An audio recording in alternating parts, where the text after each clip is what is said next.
All right, what's going on, everybody? Welcome to the eighth installment of Wrestling Hypothesis Extra, the secondary show of the Wrestling Hypothesis podcast, which you guys can listen to each and every weekend.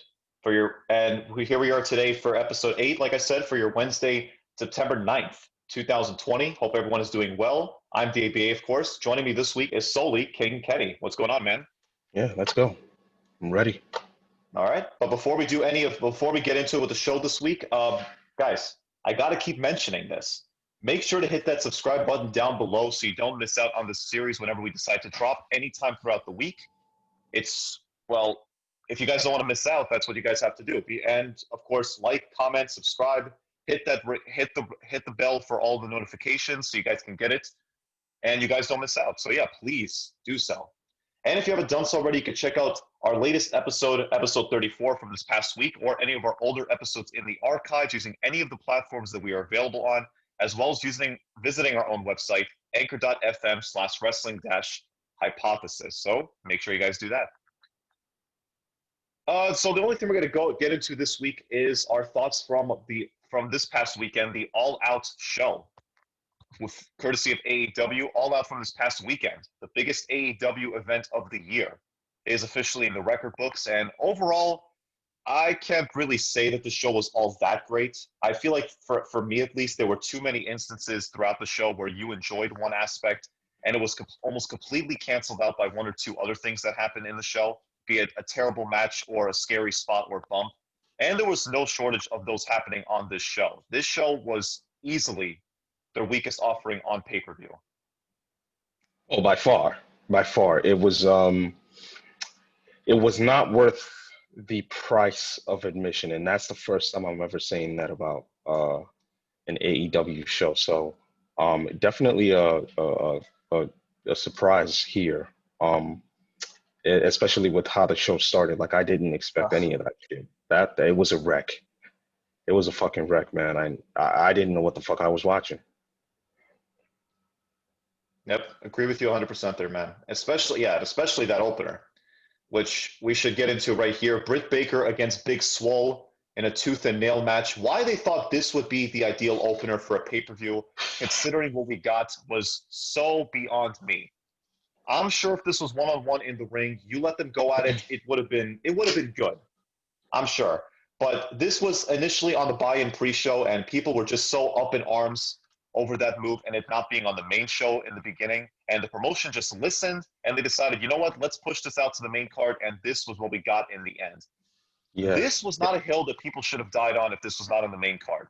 Like, I'm going to be honest. Nobody really expected that what we got in the end was, exactly what was going to go down. We didn't expect that, right? But this would have been better suited for the buy-in pre-show if they really wanted to do this match. Exactly. Honestly, but my thing is this: they've been hyping this match up for like how long now? Like a few months. So, yeah. Like like you can't. Like, I get why you put that on the show. However, it still doesn't take away from the fact that this match was shitty. Like was it even a match, bro? Like, dude, I thought I was watching an episode of Raw. And I haven't watched a full episode of Raw in 2 years. So for me, it's just it was a huge like it was I had to scratch my head on that one because I was confused, man, from the start to the finish of the night. I didn't know what the fuck I was watching. Literally, I thought it was a Vince production. Right. Yeah, this seemed very out of place for. And that's the worst compliment I can give anything. Right, exactly, man. And this seemed like I was getting earlier, this seemed so out of place for an AEW event to be booking. This wouldn't have looked too out of place on a B-level pay-per-view from WWE's main roster card. So, but yeah, these two fought all over Baker's dental office in the back where the dumpster truck was. Rima kept getting involved, and she was one of the reasons this match failed to work with her over-dramatic yelling. Way too phony to believe, and just took away from the match. Swole won after knocking out Britt with anesthesia in the dental office. I'm sure this feud isn't over, since I doubt Baker is losing here in the end, and that's that. Terrible opener. Unbeknownst to us, this pretty much set the tone for the rest of the show. isn't listen, I'm not a doctor or anything, but isn't anesthesia supposed to like knock you out indefinitely? Like for like a good while? Depending on the dosage they give, yeah, it's supposed to knock you right out. But no type of anesthesia knocks you out for exactly 3 seconds, and then you're back to whatever it is that you were doing before. Like that's pretty much what happened here, man. At least fucking make it believable. You know what I This mean? is pro, dude. This is pro wrestling. Yeah, you can make it believable by just like having yourself. Okay, you got to stay knocked out for the rest of the angle until the cameras are off. But I guess they didn't think that far ahead. Exactly. Rookie Right. mistake right There's a there. logic gap there. Clearly. Next. Hmm. Yeah, yeah. Let's just the less said about this, the better. Jurassic Express against the Young Bucks. Now, while I was not a Mhm. fan of how this particular match was set up, where these two teams won an eight-man tag where the winners would face each other on this very event, it was a pretty lazy way, I will say, to set up a pay-per-view match. That being said, this was a pretty great match, and this should have been the proper opener to the show. Jungle Boy, I I've said agree. this before. Jungle Boy will be a major, major player for AEW one day. Every time I see him, he seems to get much better in the ring. He and Luchasaurus did their thing, as did Matt and Nick Jackson, who played more of a heel team than we've seen in a while from them. Young Bucks won after a series of tag moves to Jungle Boy, including a double knee strike to both the front and back of his head. I enjoyed this a lot, and as we would see later, this wasn't the last we saw of Young Bucks in the evening. Yeah, man, this was a really good match. Nothing really more that I could say. Like I didn't expect. I mean, obviously, I expected it to be a great match, but I really didn't uh, put any stock into maybe wanting to see this match. Honestly, I didn't even know this match was gonna happen. They could have done without the first two matches. That's just me. They could have done without the first two matches. This pay per view, and that's another big issue that I have with this pay per view. It was what? How many hours was it? Damn near four Dude, hours or four hours of plus. this went on into midnight for crying Yeah, out loud. no, absolutely not. Like, why? For Yeah, what? and I've seen other podcasters. Now, great that you brought this up, man. I've seen other podcasters on their shows for their reviews of the show asking why the hell did this start at 8 in the evening when most wrestling shows nowadays go on at 7 and after. They don't go over 4 hours, especially non WWE events. So I don't know what the hell AEW were thinking here, and I hope they learned the hard way that it's not going to work out in the long term. Simply put, man, they need to get their shit together. After this show, absolutely, man. Like, you can't have this huge mess. Like, you can't get like 3, 4, 5 pay-per-views right, and then in the middle of nowhere, put a bunch of matches that should have never been on the card. That's number one. Have a huge bunch of botches here and there. That's number two, and have it run so long, right, that it turns off most people. The crowd was even dead. Like, what? I'll rant about it later. Let's move on. I'll join you on that later. Yeah. Okay, we had the Casino Battle Royal up next, where winner gets a shot at the AEW World Championship.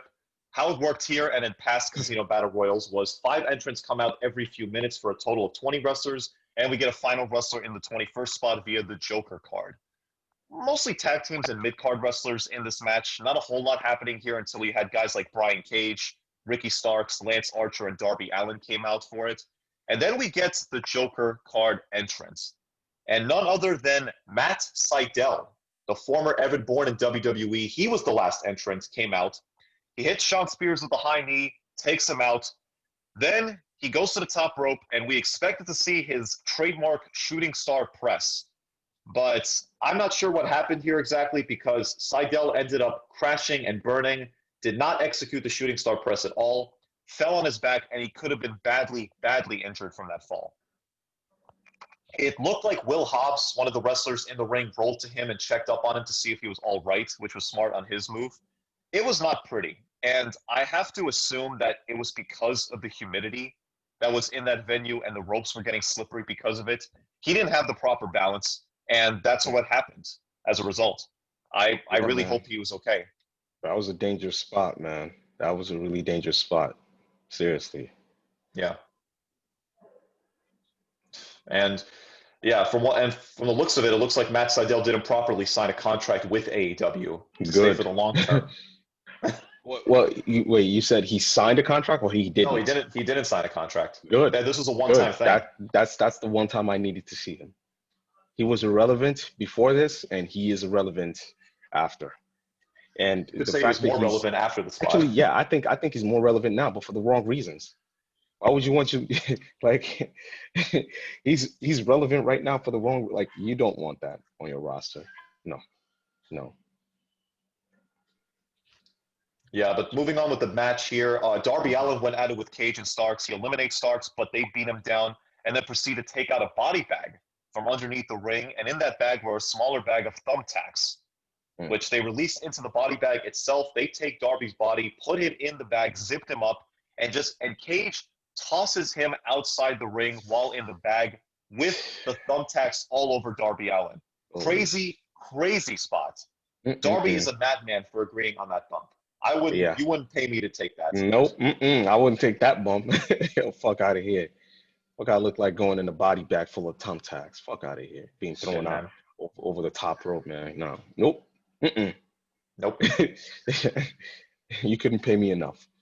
Yeah, I'm sure Darby was feeling that, is still feeling that to this day. Few Crazy days on. bastard, man. Yeah. Crazy bastard.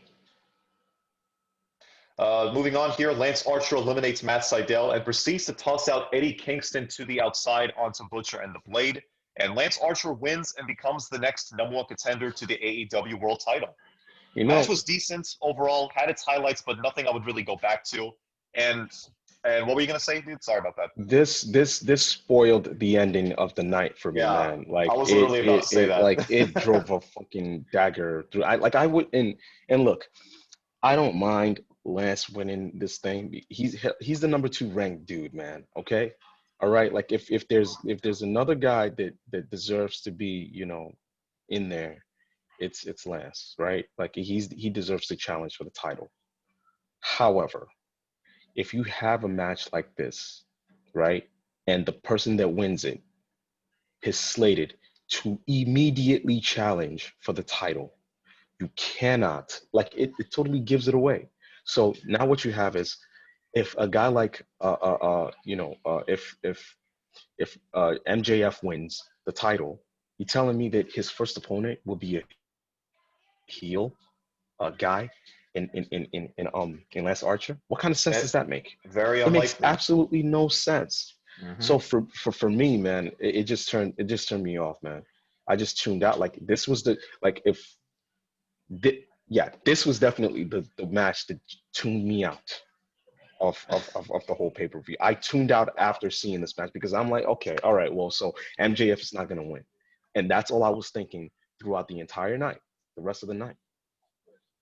Yeah, and I know we're gonna get to this in a little when we talk about the main event, but just to throw my thoughts in there, I actually did over the weekend. It just kind of seemed a little bit more. It seemed more obvious to me that Moxley would end up retaining because I don't know. It was just a small. It was just a gut feeling I had on the whole. I know why. It's because Moxley suffered that nasty beatdown on Dynamite. That's right. Okay, That he was a he big one. got MJF got the last shot, and usually the guy that gets the last shot is usually the loser at the pay-per-view. So hey, they could have went a different route. They could have said, "Listen, fuck it, damn it all, we'll let fate be and just have MJF win." But Yeah. maybe they're trying to set him up for a better stage. Like I don't know what bigger stage it could be other than All Out. But hey, if you got something, if you think it's better to set him up, 2 months, 3 months from now, so be it. But So be it. I Yeah. I I just thought it was his to lose, man. Mm, right. And once we get to this next match coming up here, you didn't seem to be the only. You were far from the only person to tune out from this event. So we had Matt Hardy against Sammy Guevara in a Broken Rules match. As we now know, the most controversial match and moments of the entire show for the wrong reasons. Match started off in the same football stadium where they had that stadium stampede match back at Double or Nothing. Sammy came driving in on a golf cart towards Hardy, but he went crashing.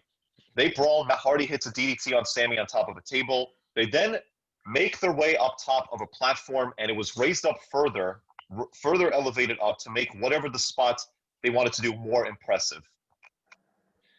Matt was going for a side effect off the platform and onto a table on the bottom, but Sammy just tackled him off the platform and onto that table, but Sammy put way too much speed and force into it.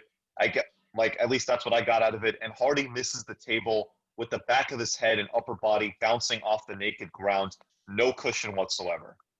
Hardy was unconscious immediately upon impact. He did not move a muscle at all. The ref, Aubrey Edwards, checked on him right away, but Hardy soon started to get up and regain some movement, and they went at it some more in the match. But Matt came collapsing a few times before the doctor ran in to check on Matt. They stopped the match, and Guevara won, at least initially. Now, the real controversy besides the spot itself was their handling, on AEW's part of the injury. Aubrey Edwards seemed to be the only sensible person in the entire situation, pleading with Hardy and the doctor that the match did not need to continue, that Matt needed treatment. Unlike what Hardy and the doctor were saying, that he was good to go and that he should finish the match. His equilibrium was off immediately upon impact, man. So, like, there is no excuse for you to continue that match.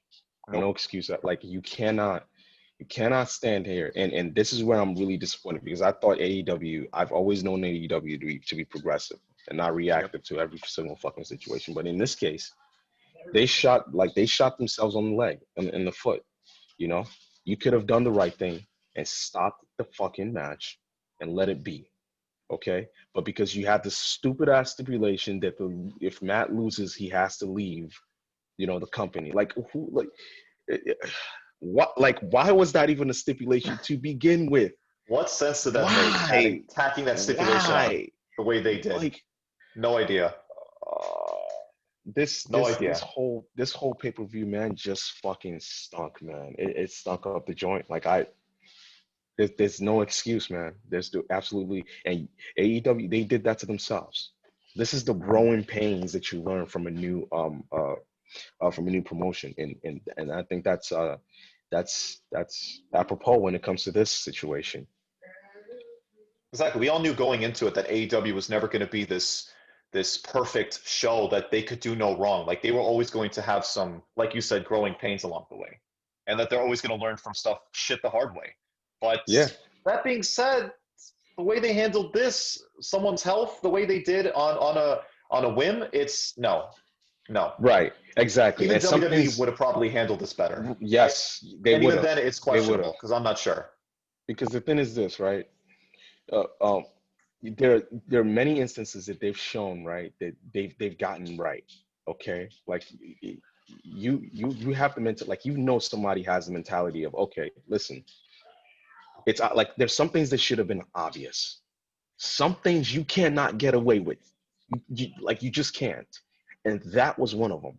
And for that to happen on Tony Khan's watch, and I'm very disappointed, incredibly disappointed that this man didn't put a stop to this match. Like, I don't care if Matt was okay after the fact. The fact is he was not okay at that particular moment. And you have absolutely no excuse to do that. You put this man's life in jeopardy. This man is married. He has kids, man. Like, what the fuck are you trying to do? So for me, man, it was a no-brainer, man. Get that man onto a freaking ambulance and straight to the hospital. And exactly. He should not even be a second thought with this paper. Exactly. Yeah. Exactly. Some things you can't fuck around with. You can't fuck around with that. Nope. And there's no way you could have gotten that. Like, all the signs were there, but you failed to ignore all the warning signs. That, to me, man, that is just carelessness. Yep. Just to continue on here, Matt was limping, barely conscious, up to the rafters trying to find Sammy. They went at it again, and the match restarted because, like you said, man, they had that stupid stipulation tacked onto this match. They said, "Yeah, we're not going to have Matt lose this match, no matter the circumstances." They were climbing up another platform, and at this point, people were fearing for Matt Hardy's life. I know I was. Matt hit Sammy with some shots, and Guevara fell down through a surface and was knocked out, not for real, but for the 10 count, and Hardy wins the match. Hardy, you could tell, was not all there once that first platform spot occurred for the rest of this. This was where I felt the show was just brought down drastically. People, myself included, were taken out of the show for the most part after that spot. And we have since found out that Matt Hardy does not have a concussion, which is great to hear, but it was after the fact. Nobody knew what he had in that instance. The best course of action would have been to cancel the match and send Matt to the hospital for a further evaluation. But no, they felt they had to keep that match going for that stupid stipulation they had there. And Rebby Hardy was livid on social media, scared to death after that spot, wondering if Matt was okay. I hope and I know a lot of us do, we all hope that AEW learned something out of this night, and it was how to handle instances like that better. So that's all I'm going to say on that. Even if you've never been faced with that instance, it should be no, there should be no excuse. You know what I mean? Like it Yeah. should have been a no-brainer. It should have been, oh yeah, we definitely have to stop that match, and forfeit, cancel, postpone until a later date. You could have spun this literally any fucking possible way to try to justify Matt still staying on the brand, but you didn't. You failed on that end, and that's where it took me out of the show. So yeah, let's move on. Right. After that, we had Hikaru Shida defending her AEW Women's title against Thunder Rosa. It's a shame that the women had to follow all that, since most people's minds, like I said, were still towards the Matt Hardy situation. But hey, they made the most out of their position, and what they did was go out and have a kick-ass match. Honestly, my match of the night. Thunder Rosa impressed the hell out of me, and she is someone I definitely want to see featured more often moving forward on Dynamite. Ultimately, she did not win the title, as Shida retained after running the ropes and hitting the knee to the face of Rosa. I wouldn't have minded if they decided to put the title on Thunder Rosa at that weekend, but I feel her time will definitely come one day. Given her talent and skill set, definitely. I am glad they didn't put the title on her. For what? Really? So she could run, tuck a tail between her legs and run to NWA? No, thank you. No, thank you. I want my champion in-house, okay? All right? And Shida's been working very hard to keep that title, man. Why would you take it off her? I mean, there's no one to challenge her. If like I said, if Thunder Rosa, or whatever her name is, if she was on the roster, maybe I'd consider it. But outside of Shida, man, she is unrivaled at this point. So, and what would you get for putting the title on Thunder Rosa anyway? She still has other obligations to if I can remember correctly, 2 other wrestling promotions. She holds 2 titles in 2 separate promotions. So for me, like that's not a, like, I mean, I don't think that's a good look, man. That's not a good look. Like if you let her win that third title, man, who knows when the next time we see her is. I mean, sure, but for all we know, if Tony Khan really wants her in AEW, he could have just bought out their contracts, her contracts to other companies. If the urge was really there. That is true, but listen, this NWA thing, this deal with NWA, if you're Tony Khan, you definitely don't want to send the wrong message, especially if it's a relationship that you're trying to cultivate between your 2 brands. Like, are you going to alienate Brian? I forgot what his name is. I believe it was Brian. Oh man, the director of NWA. I forgot what his name is, but Brian. Damn, I can't remember. I really can't. Wow, I really can't remember. Like I thought I have it on the tip of my tongue, man. Seriously. Let's see, bro. Let's see. Nope, I don't have it. I don't have it at all. But All yeah. right, so maybe it'll come to you later on. Yeah, exactly. Maybe it'll come to me. Yeah. But anyway, yeah, like you don't want to alienate, or soil your relationship with NWA. Yeah. Okay, Take that makes away sense. one of their most valued possessions. I mean, think about it. That's what happened between them and New Japan Pro Wrestling with Kenny Omega. Right, you do not want to set that precedence with NWA. Not because they should be scared of NWA. But the fact is, listen, you want a relationship with those outside promotions because you know that they can groom the talent that you need to eventually take your company to the next level. You know, we all anticipate that Thunder Rosa is going to be part of AEW, the AEW's crew, um, very soon, right? But we just don't know how soon. But until then, let her stay with the contract that she has, and let's see what it holds. If it's in the cards in the future, it'll happen, right? Yeah, I would say so. Yeah. After that, we had Dustin Rhodes, QT Marshall, Scorpio Sky, and Matt Cardona against the Dark Order. Brody Lee, Colt Cabana, Stu Grayson, and Evil Uno in an 8-man tag. I didn't care too much about this tag match. It just seemed a way for them to just toss them out in yet another match instead of placing them in the Casino Battle Royal. But the action was still solid. I thought Scorpio Sky and Colt Cabana really shined here. Lee wanted, just skipping ahead to the end, Lee wanted Dustin to get into the ring with him, and he hits the discus clothesline to him, then tags in Cabana, who failed a moonsault attempt, and Rhodes rolled him up for the win, which honestly surprised me initially. This is apparently a way to set up the TNT title match between Brody Lee and Dustin Rhodes on Dynamite later this week, which makes me think why they didn't just do that match on the pay-per-view. I mean, I felt it would have had a better purpose than this nonsensical 8-man tag match. See, that's exactly what I wanted to say. Great match. Don't get me wrong. It was a fun match. It was great, but it didn't need to be on.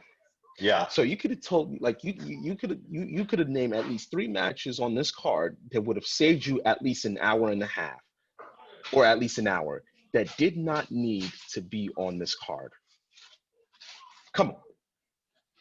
You can't get the timing right on 5 pay-per-views before, right? And then fuck up on your 6th one. It doesn't happen like that. There's no excuse. There's no, like, you can't tell me, oh yeah, we're still learning. No, the fuck, you're not still learning. You got it right the first, the second, third, the fourth time. They got it. They got the timing right. I was fucking home by 11:30, sleeping in my bed by 11:30 on 4 separate fucking occasions. How the fuck can you fuck this one up? Seriously. Very good I don't get question, it, man. I don't get it. It I seemed just like don't. they were taking multiple steps forward, and now with after this show this weekend, it was kind of like, okay, a few steps back Yeah, for in terms of that progressing. wasn't AEW. I think Vince stole something from them, and then I think Vince was in charge. I think Vince was in charge of that show. Low-key probably was. Good. Your guess is as good as any as to Yeah, what's with these stupid decisions they did all over throughout the show, I shit. should say. Yeah. My God. Hey, isn't Cody supposed to be filming that movie? Cody's filming that movie, right? I think he's doing a project with this guy from I Arrow, right? I think think that was so. him. I No, think so. yeah, he's doing a project with the main star from Arrow. But I miss Cody, man. I don't think it's the I don't same think so without this either. man. Can you imagine Seriously. if they decided not to put the title on Brody Lee, what Cody would be doing for the show? I mean, maybe they should Right? have done Cody and Brody Lee for this pay-per-view. They Hey, could have done that. that would be a great thing. A great It would have. idea. Great idea. They would have made better use of the champion. Right.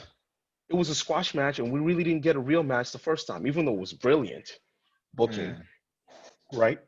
But yeah, but what I'm talking about is, from my standpoint, I miss Cody because I don't think he's there to make those decisions anymore. So that's why it was a fucking shit show. Like, your executive what executive vice president is not there anymore. So, like, I just feel like, this is where, a pay-per-view like this, big like this, is where a guy like that makes a huge difference. And you didn't see that, man. There was something that was just damn off about this whole thing. It was just off. Definitely. After that, we had Kenny Omega and Adam Hangman Page against FTR for the AEW Tag Team Championships. The match, a lot of us, I'm sure, were anticipating a lot, not just for the match, but also how the Omega and Page storyline would unfold further on the show, if at all. And I would say this match was overall pretty good. if a bit slow for my liking. And also, I don't know what it was. I just expected a bit more out of it. The story was there. I felt the story was there. Hangman and Page's uneasy partnership, unable to put away the long-lasting and always cohesive unit of Cash Wheeler and Dax Harwood. There was a brutal spart on the outside where Cash and Dax hit Omega with the old Steiner Bulldog tag move and knocked him out. They did the same to Page inside the ring, and he kicked out of that. Hangman hit this great-looking Hangman hit this great-looking fall-away slam to Dax from the top rope for another near fall. That looked great. Omega accidentally hits Page with the V-trigger, and FTR took advantage by hitting Page with 2 assisted pile drivers, and they win the AEW Tag Championships. After the match, they leave a beer to Page's fallen body as they leave the ring, and Kenny Omega gets into the ring, and Hangman tries to hug him, but Omega lets him splat to the canvas by himself, stares down at him, and kicks the beer can right into the camera, which looked great. That was a nice visual. He then walks off to the back, and the cameras were following him as he walked past the Young Bucks, and they walk off with the 2 of them trying to talk some sense into Omega, seeing what the hell's going on, what he's thinking. He says that he wants a clean slate as he heads into the car to drive off the venue, and he lays out an ultimatum for them to join him or not as he does this. He's been teasing a return to the old cleaner gimmick from New Japan as of late. So if that happens with the Young Bucks by his side, hey, I'm all for it, man. That's something I want to see. Yes. This is exactly what I've been waiting for. Seriously. Like when is KO? Well, I'm sorry, not KO.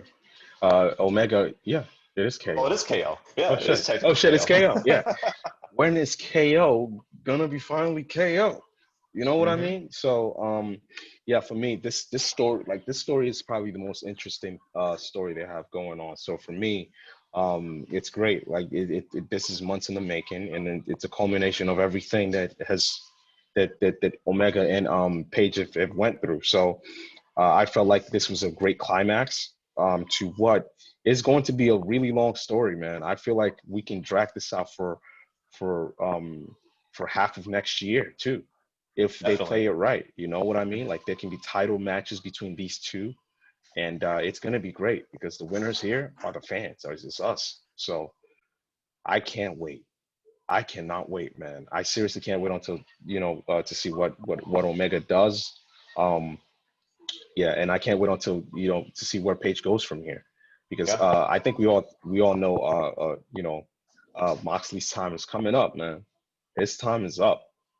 His time is up as champion. There's a different type of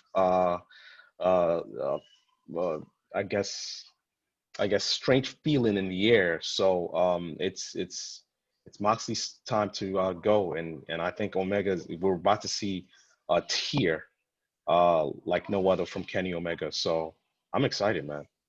Yeah, this definitely leads to many different possibilities for them out there. A lot of good, like they handled one part of it. They hit the climax with the storyline, them being the unlikely partners, the duo. Held the tag team titles for a huge chunk of this year up to this point, and now the climax hit, and now we get to see them actually as enemies. So we just got to like the first half of the story, easy, and that took up a lot of this year. So this, like you said, man, I definitely agree. This will definitely hit into next year, well into most of next year with the storyline. So I can't wait. We had Orange Cassidy against Chris Jericho in a Mimosa Mayhem match. You can win by pinfall submission or by tossing your opponent in either tub of mimosa set up in either side of the ring. This is the 3rd installment of the matches these 2 have had as part of this rivalry. It was honestly getting played out by the time they had this match, but I kind of did enjoy this, honestly. Orange Cassidy wins after Superman punching Jericho twice as he was hanging on to the middle and top ropes and fell into one of the tubs directly, splashed all over the venue. Good for Cassidy. Now we can move on from this feud, and Cassidy moves on to bigger and better things. Although, being honest, I don't really know what is much bigger than working with Chris Jericho and beating him in back-to-back matches. So it's not like he's going to be going for the world championship. At least I doubt it, because he's not. I love Cassidy as much as the next guy, but he's not a main event player in that I aspect, would at have. least to me. I honestly would have liked Jericho to go over on two of their. I think they had three fights, right? Yeah, they have 3 matches. Yeah. So I would have loved Jericho to go over in the second in the second fight as well. And then Orange Cassidy finally you know gets him in this last match. I think it would have had a more profound impact Mhm. on his singles run that he's having right now. But I mean, listen, win against Chris Jericho is not to be taken lightly. I mean, we all Mhm. anticipate OC is probably he's probably going to be a main eventer if he isn't already is. So yeah, like good on them for putting him in this prime position. And yeah, I'm interested to see what he does next. I hope he doesn't get relegated back to being the lap sheep for the Best best friends. friends. But we'll Yeah, see. We'll see what it holds. yeah. And in the main event, we had Jon Moxley against MJF. We were kind of alluding to this back and forth throughout this review so far. This match, and specifically MJF winning the world title, was a big talking point on our show for a few months now. Any of our listeners know this. We were getting on about, we were singing MJF's praises and ranting on Jon Moxley's lack of interest as while he was the champion all these past few months. So it was all coming to a head on this night. And we were hopeful that he would win as soon as he gets this opportunity. And while that didn't end up happening on this night, sadly, he showed why he is one of the top prospects in the wrestling industry and will hold world title gold one day. This, in my opinion, was MJF's best in-ring showing and one of Moxley's better in-ring performances in a long time. Honestly, I was a little shocked by MJF, but he showed up. He showed up, and I mean that's all I got to say about that. I don't Yeah, got nothing else, man. The battle royal kind of ruined everything for me, but right. I'm glad it was still a decent match. Yeah. MJF got busted open after getting catapulted into the ring post. He got bloodied up a good amount. I thought it was great psychology in this bout. And Moxley had the injured left arm that MJF was targeting. Wardlow got himself involved in the end by distracting the ref and tossing the diamond ring to MJF, but he missed it and picks it up when Moxley gets to him and hits the paradigm shift behind the ref's back since it was banned. Wardlow was still distracting the ref at that point, and Jon Moxley retains the AEW World Championship. Very good. I thought it was a very good main event. Moxley was great here. The best showing from him since probably winning the world title back in February. And like I said earlier, MJF showed everyone why he is a main event star in the making, and I really enjoyed this main event. Now, I gotta ask, do you honestly think, since we're like a couple months, there's a couple months left into this year, heading into next year, do you think that Jon Moxley is gonna still be the champion heading into 2021? No, I think that spot still goes to MJF. I mean, there's really no way of um of telling really because I'm not sure what they're going to be uh what exactly they're going to be doing. But for me personally, like, I genuinely feel like he's gonna drop the title at some point in a triple threat match between him, um, MJF, and Lance Archer. So Hmm. I feel like the title is gonna be going to MJF. I didn't really think of it like that, like in the sense that they would have a triple threat between the three. But it does Yeah. make sense. It ties up any loose ends that MJF would probably, I'm assuming, is going to come out on this upcoming week's Dynamite, and he's going to come out calling BS on the fact that he got screwed over by losing to the Paradigm Shift, which was banned, and he was able to get away with it. So we'll see. I feel like that's going to be the real story there. And Archer is clearly is obviously number one contender after winning the battle royal, so it makes sense for him to get the next title shot. So yeah, I could definitely see a triple threat scenario going maybe into Full Gear in 2 months. That'll probably be where the match happens, and probably where Moxley drops the title. And yeah, that was All Out. A show that had its moments and good matches, like I said, but there were too many misses for me to call this an overall very good or great show. So those were our thoughts on that, and we'll leave it at that for today. Thanks everyone for checking out our 8th edition of Wrestling Up Pauses Extra. Follow us on Facebook or Instagram for any news updates we post on there, as well as any updates on our weekly show. As always, we will be back for episode 35 this upcoming Sunday. So until then, take care, guys. Have a good one.